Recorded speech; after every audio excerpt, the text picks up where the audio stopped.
Hi hello வணக்கம் எல்லாருக்கும். நான் உங்கள் சதிவியூ. என் சேனலுக்கு நீங்கள் இப்போ தான் புதுசாக வாருங்கன்னு சொன்னால் மறக்காமல் சப்ஸ்கிரைப் பண்ணி வச்சுக்கோங்க. அப்படின்னு சொன்னால் தான் நான் போகிற ஒவ்வொரு வீடியோவும் உடனுக்குடன் உங்களுக்கு நோட்டிஃபிகேஷனில் வரும்.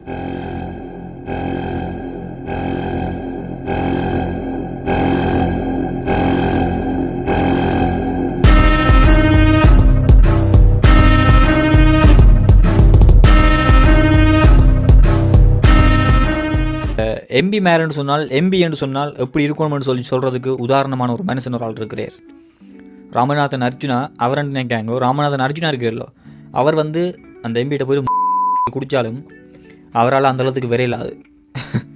உண்மையாக தான் சொல்கிறேன். ஏன்னு சொன்னால் வன்னி மாவட்டத்தில் இருக்கிற துரைராசா ரவிகரன் எம்பி இருக்கிறீர்களோ, உண்மையாக தமிழ் மக்களுக்கு ஏதாச்சும் ஒரு சின்ன பிரச்சனை என்ன எனக்கு தெரிஞ்சு ஒரு சின்ன பிரச்சனைங்கிற மக்களுக்கு வந்துச்சுன்னு சொன்னால் முன்னுக்கு கதைக்கிற ஒரு மனுஷன்னு சொன்னால் அந்த மனுஷனாக தான் இருக்கும்.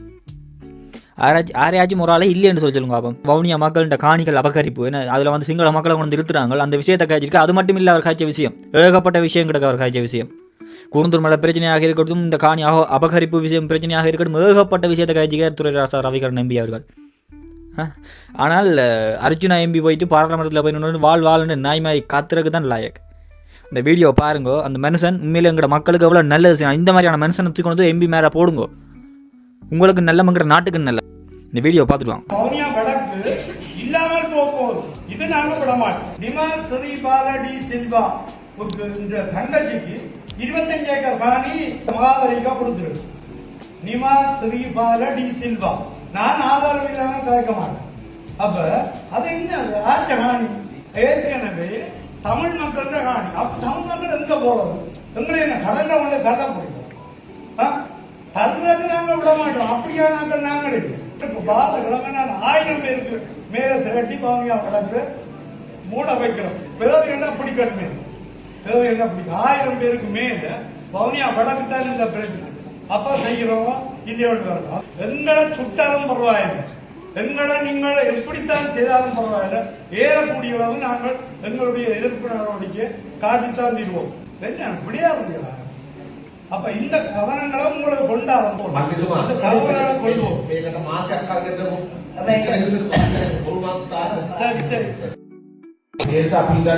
අපි මේ කරන සමහර අපේ සහෝදර මන්ත්‍රීතුමා කිව්වා 1000ක් ගණන් උපසනයක් කරනවා කියලා. இப்பொழுது கௌரவ பாராளுமன்ற உறுப்பினர் சொன்னார், நாங்கள் 1000 பேரை கொண்டு வந்து இங்கே ஆர்ப்பாட்டம் செய்வோம்னு சொல்லி. ඒස අපි උපසනවලට යන්න එපා. අපි ඉස්සර වෙලා පියවරේ පියවර මන්ත්‍රීතුමාලා අපි අද පුරුදුනා වගේ හිතායිකනේ අපි එතන ගිහින් බලමු. ඒකට මහබලිය කඩවමු, පොරොස්ටෙක් කඩවමු, ආණ්ඩුකාරතුමාලා පුරුතුමාලා ඒක බලලා ඇවිල්ලා අපි මහබලිය සාකච්ඡාවක් කරලා එතන තීන්දුවක් ගමු. எனவே நாங்கள் தயவாக கேட்டுக்கொள்வது, நாங்கள் ஆர்ப்பாட்டத்துக்கு செல்லாமல் நீங்களும் நாங்களும் அதே போல கௌரவ ஆளுநர்களும் மகாவலி அதிகார சபையும் அனைவரும் ஒன்று சேர்ந்து நேரடியாக இந்த விடயங்களை அவதானித்து இது ஒரு பகல் தீர்மானத்தை எட்டுவோம் என்று கேட்டுக்கொள்கிறேன். நாங்கள் இந்த இடத்தை போய் திருவச்சகுளம் இடத்தை போய் அந்த காடுகள் எல்லாம் திரிஞ்சு பார்க்க பெரிய பெரிய மரங்களை தரைச்சு கொடுத்து ஒரு மம்பட்டி புடி நாங்கள் வெட்டிடலாம். மம்பட்டி புடி வெட்டினதுக்கு 2-4 வருஷம் வழக்குகள் நடந்து கொண்டு. ஆனா பெரிய மரங்கள் ஒரு மம்பட்டி புடி வெட்டினதுக்கு 3-4 வருஷம் ஒருத்தனுக்கு வழக்கு நடந்து கொண்டு யோசிச்சு பாருங்கண்ணா. இவங்க மரத்தை, அது எந்த பெரிய மரத்தை, தேக்கு மரத்திலேருந்து எல்லா மரத்தையும் வெட்டலாம், அவங்களுக்கு ஒரு பிரச்சனையும் இல்லை. ஆனால் எங்கட மக்கள் தமிழன் ஒருத்தன் ஒரு மரத்தை வெட்டினான்னு சொன்னா பாருங்க. ஏன் பிடிக்கலைன்னு வனையிலாகாட்டையும் மகாபலி அதிகார சபையையும் நான் நேரடியாக வவுனியா வடக்கு விவசாயிகளோட போய் கேட்டேன். அங்க போய் கேட்க அவர் எனக்கு சொல்றாரு என்னன்னா, நீங்களும் கொஞ்சம் பேரை தாங்கவா காணி கொடுக்கிறதா? ஆச்ச காணியா யாரு கொடுக்கிறது? தமிழ் மக்களுடைய பூர்வீக காணி. மகாபலி அபிவிருத்தி அதிகார சபையில அங்க இருந்த பணிப்பாளர் இப்ப அவர் மாறிட்டார். அவரும் சொன்னது, அந்த காணி உத்தியோகத்தரும் சொன்னது, இவ்வளவு பேர் ஆக்களுக்கு முன்ன. அப்ப அவர் காணியாளர் ஆருக்கு தாரேன்? எங்களை காணியம் முழுக்க பறிச்செடுத்து இப்படியான வேலையை அந்த மரங்கள் வெட்டின மரங்களுக்கு என்ன நடவடிக்கை எடுத்தது? வனையிலாகவும் மகாபலி அதிகார சபையும். அப்ப அரசாங்கத்தை நாங்க நம்புறோம். என்னண்டா ஊழலே ஒழிக்கிற செயல்பாட்டில் இறங்கொண்டிருக்கு. இது என்ன ஊழல் இல்லையா? இது ஊழல் இல்லையா? அந்த மரங்கள் எங்க? மரங்களை கொண்டு போய் எங்க வச்சிருக்கணும்? அதால உள்ள வருமானங்கள்.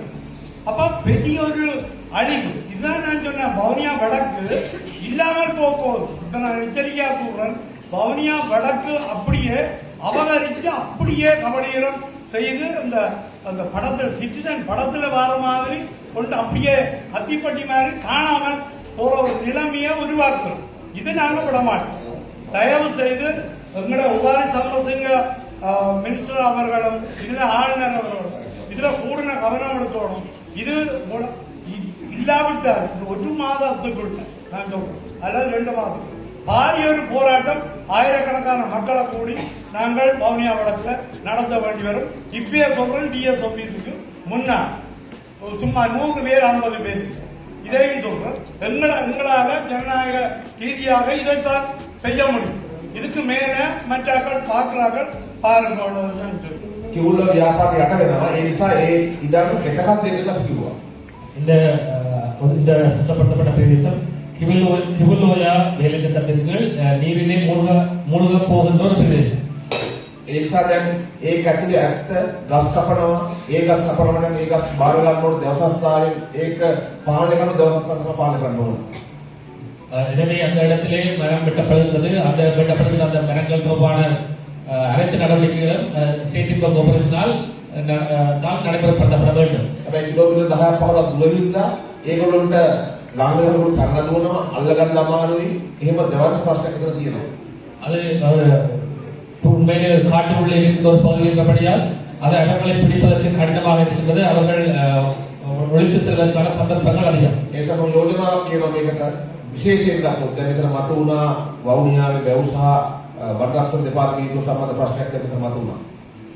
இந்த இடத்திலே வனப்பரிமாணத்தின் நிலம் மற்றும் குளங்கள் விடுவிப்பு தொடர்பான பிரச்சனை தான் ஆரம்பத்திலே தொடங்கப்பட்டது. ඒ නිසා මේ මාසය ඇතුළත හෝ ලබන මාස මුල විශේෂයෙන්ම ආණ්ඩුකාරතුමා ප්‍රාදේශීය ලේකම්තුමා ග්‍රාමදාලී දේශපාලන කණ්ඩායම සහ විශේෂයෙන්ම පොරොස්ටකේ දිස්ත්‍රික්කෙ නෙවෙයි පළාතෙන් හෝ මධ්‍යමදී වක්‍යුරුනාලික කැදවලා අපි මේ වවුනියාවේ තියෙන ඉඩම් සම්බන්ධ ප්‍රශ්නේ ගැන වෙනම සාකච්ඡාවක් කරගමු.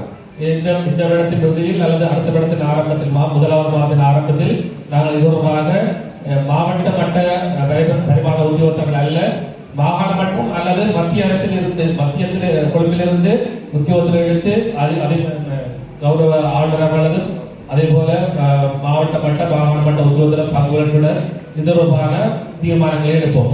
මේ වැස්ස කාලේ තමයි මම යෝජනා කරනවා අපි සියලු മന്ത്രിවරු ආණ්ඩුකාරතුමත් එක්ක අපි යමු මේ කියන කැලේ බලන්න දවසක. எனவே இது இப்பொழுது மழைக்காலமாக இருந்த போதும் நான் இங்கே இருக்கின்ற கௌரவ பாராளுமன்ற உறுப்பினர்களை கௌரவ ஆளுநர்களை கேட்கிறேன். நாங்கள் நேரடியாக செல்வோம் அந்த කාටද පාත්වලා මොකද බුදුමාලා කියනවා අක්කර 10 සුද්ධ කරලා ගස් කපුවකට අපිට ගිහිල්ලා ඇහිම් බලන්න පුළුවන් ඇත්තටම කොච්චර සුද්ධ කරලා තියෙන්නේ කොච්චර ගස් කපනවද කියලා එතෙන්ද ගිහින් නිරසන සාකච්ඡා බලන්න පුළුවන්. எனவே இப்பொழுது இங்கே சொல்லப்படுகிறது 1000 ஏக்கர் சுத்தப்படுத்தப்பட்டிருக்கிறதா நாங்கள் நேரடியாக சென்று எங்களது கண்களால் பார்ப்போம் எத்தனை ஏக்கர் அங்கே சுத்தப்படுத்தப்பட்டிருக்கிறது. ඒ නිරසනකට පස්සේ අපි උදේවරු කරලා හවස් වලේ මහවැලියේ අධ්‍යක්ෂකවරුන්වත් එක්ක සාකච්ඡාවක් අපි මහවැලිය තුල විතර කරලා අවසන් කරගන්නවා. எனவே காலையிலே நாங்கள் இந்த கலவரத்தை முடித்துக் கொண்டு மாலையிலே அங்கே மகாவலி அதிகார சபையிலே இருக்கின்ற அலுவலகத்திலே வைத்து அவர்களுடன் இந்த தொடர்பான கலந்துரையாடல் செய்து தீர்மானத்தை அடைவோம். ඒ නිසා අපි දන්නේ අපි මේ කරන සමහර දැන් අපේ සහෝදර මන්ත්‍රීතුමා කිව්වා 1000ක් වෙනන කුසලයක් කරනවා කියලා.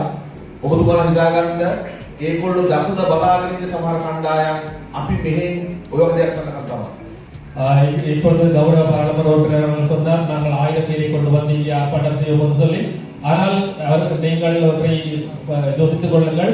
இங்கே எவ்வாறான பிரச்சனைகள் உருவாகும் என்று தெற்கில் இருந்து சிலர் பார்த்துக் கொண்டிருக்கிறார்கள். அதை சந்தர்ப்பமாக பாவித்துக் கொள்வதற்கு දැන් අපේ රටේ රාජධානි ජනතාව බොහොම සහෝදරත්වයෙන් බැඳීමෙන් එකමුතුව ඉන්නවා. ඒක කඩන්න ගොඩක් අය සමහර අය බලාපොරොත්තු වෙනවා.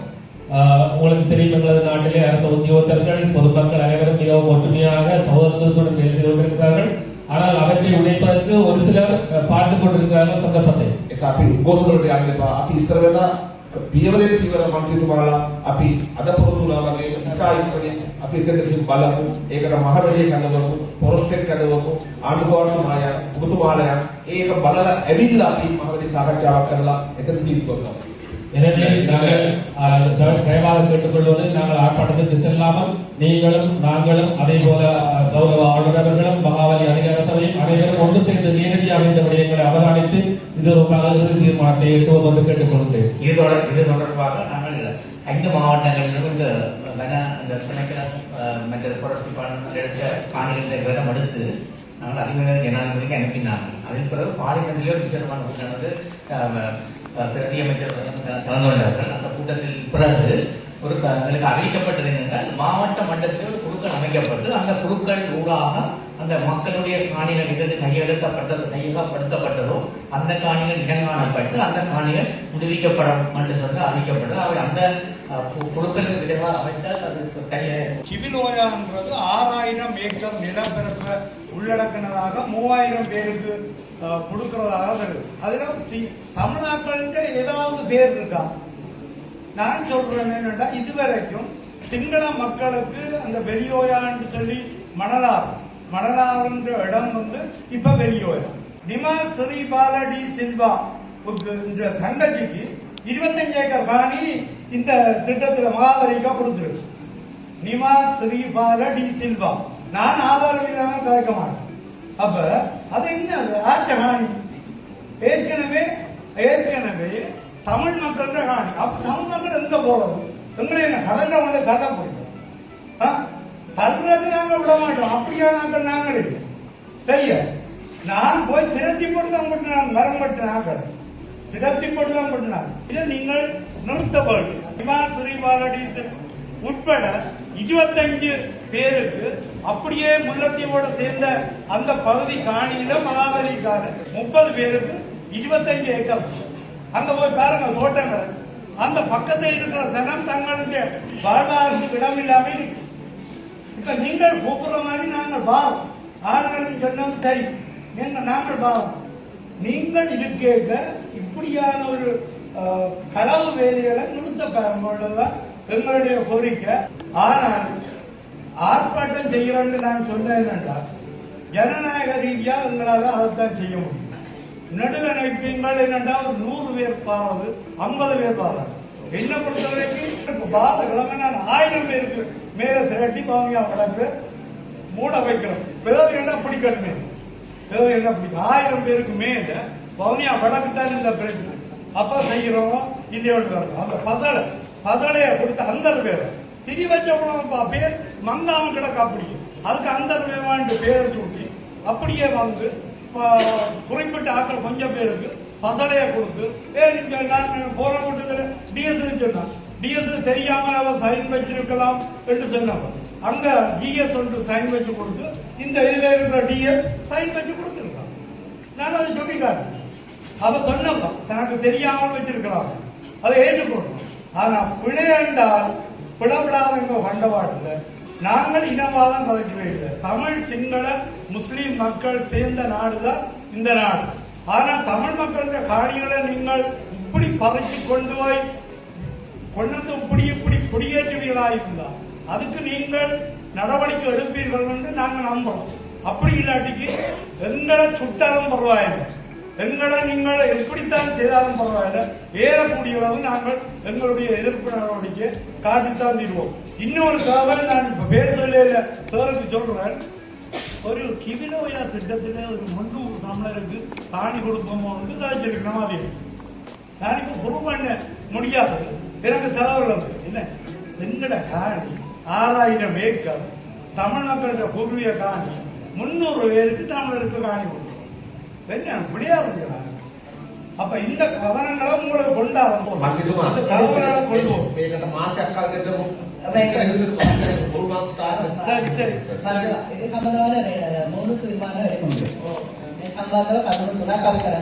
இது தொடர்பாக 3 இடங்களிலும் நாங்கள் செயல்படலாம். முதலாவது செயல்திட்ட பிரதி அமைச்சரால் தெரிவிக்கப்பட்டது போது நாங்கள் காலையிலே இந்த இடத்துக்கு விஜயம் செய்து கள நிலவரத்தை பார்த்துவிட்டு பிற்பகலில் மகாவலி அபிவிருத்தி சபை மாவட்ட அதிகார சபையோட கலந்துரையாடி இது தொடர்பான விடயத்தினை முடித்துக் கொள்ள முடியும். 2வது விடயம், இந்த கிபிலோயா திட்டம் தொடர்பாக முழுமையான தெளிவுபடுத்தலை எங்களுக்கு தரும்படியாக அதற்கு பொறுப்பான அமைச்சிற்கு என்னால் கோரிக்கை விடுக்க முடியும். இந்த திட்டத்தை நடைமுறைப்படுத்துவதற்கு முன்பாக இது தொடர்பாக எங்களுக்கு விளக்கத்தை அளிக்குமாறு நான் இது தொடர்பான அமைச்சருக்கு கோரிக்கை விடுக்கின்றேன்.